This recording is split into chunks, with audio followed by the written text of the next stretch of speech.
हजरत इमाम शाफी कहते हैं कि मैंने फकीरों से दो बातें बड़ी पते की सुनी और उन्होंने मुझे बड़ा नफा दिया। ये बहुत बड़े बुजुर्ग होने के बावजूद, इतने बड़े आलिम और फकीह होने के बावजूद ये दरवेशों की सोहबत में जाके बैठते थे। हजरत इमाम अहमद बिन हंबल को किसी ने देखा कि हजरत बिशर हाफी के पीछे दौड़ रहे हैं, तो किसी ने कहा इतने बड़े इमाम हो और इतने बड़े फकीह हो, इस फकीर से क्या ढूंढते हो, बिशर हाफी से क्या तलाश करते हो?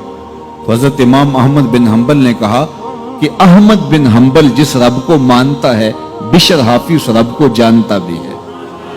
तो फकीरों की बातें बड़ी पते की होती हैं। तो कहते हैं कि फकीरों की दो बातों ने, इमाम शाफी बोले, कि मुझे बड़ा फायदा दिया। एक तो ये अल वक्तो सैफुन कातिउन, वक्त काट देने वाली तलवार है।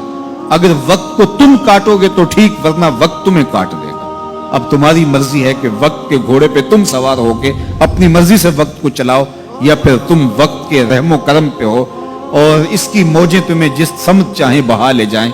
अब तुम्हारा इख्तियार है कि तुम अपना वक्त कैसे गुजारते हो। दूसरी बात जिसने मुझे बड़ा नफा दिया वो ये कि अपने आप को नेकी के कामों में लगा दो, वरना नफ्स तुम्हें बुराई के कामों में मशगूल कर देगा। अपने इर्द गिर्द ताना बाना ऐसा बुन लो, अपने हालात ऐसे बना लो, अपनी दोस्ती ऐसी वजह कर लो कि तुम नेकी के माहौल में रहो, वरना शैतान बुराई के अंदर मुब्तला करने में देर नहीं करेगा और नफ्स तुम्हें जो है वो शर में मुब्तला कर देगा। तो फरमाया कि किसी शख्स के इस्लाम का हुस्न ये है कि वो बेमकसद कामों को छोड़ दे। हम तो बाज़ का बैठते हैं तो घंटों बेमकसद बैठे रहते हैं और कीमती से कीमती वक्त जाया करते हैं। हमारी जिंदगी बड़ी कीमती है, एक एक सांस बामकसद होना चाहिए।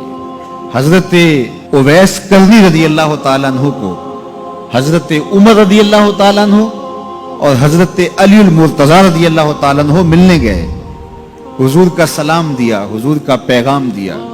अल्लाह अकबर। तो वैसे करनी तो तड़प गए ना, चश्मान से आंसू हैं और बार बार पूछती हैं मेरे हुजूर के लबों पे मेरा नाम कैसे आया था।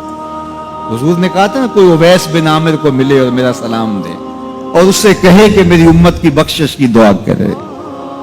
अल्लाह अकबर। तो ये मिलने गए हुजूर की वसीयत और हुक्म के मुताबिक, हुजूर का सलाम दिया। तो ये बार बार कहते थे हुजूर के लबों पे मेरा नाम कैसे आया। अल्लाह अकबर। तो जब ये तड़प देखी तो कहा इतनी मोहब्बत और इतना प्यार तो हुजूर को मिलने नहीं आए, हुजूर को देखने नहीं आए। तो हजरत उवैस करनी फरमाने लगे तुमने मेरे हुजूर को देखा है? तो ये खामोश हो गए। तो कहने लगे मैंने नहीं ना देखा तो मुझसे पूछ लो, तुम पहले बताओ कि हुजूर के अबरू जुड़े हुए थे या खुले हुए थे? अल्लाह अकबर। तुमने तो हुजूर को देखा है तो जरा बताओ ना। फिर खुद ही फरमाने लगे जिसने नहीं देखा उससे पूछ लो। कहा कोई करीब से देखता तो खुले हुए नजर आते, दूर से देखता तो जुड़े हुए नजर आते। मालूम हुआ कि हुजूर की कुर्बत में ही रहे हैं, अगरचे बज़ाहिर दूर रहे हैं। तो ये इतने जलीलुल कदर सहाबी मिलने गए, कुछ देर बातें की। उसके बाद हजरत उवैस करनी ने हाथ बढ़ा दिए, कहा अच्छा आपने भी आखिरत की तैयारी करनी होगी, मैंने भी करनी, अच्छा हशर को मिलेंगे। अल्लाह अकबर। तो वक्त बहुत कीमती है। किसी के इस्लाम का हुस्न ये है कि वो बेमकसद कामों को तर्क कर दे। इस वीडियो को शेयर जरूर कीजिए, हो सकता है आपके एक शेयर से ये बात किसी के दिल में उतर जाए। जज़ाकल्लाह।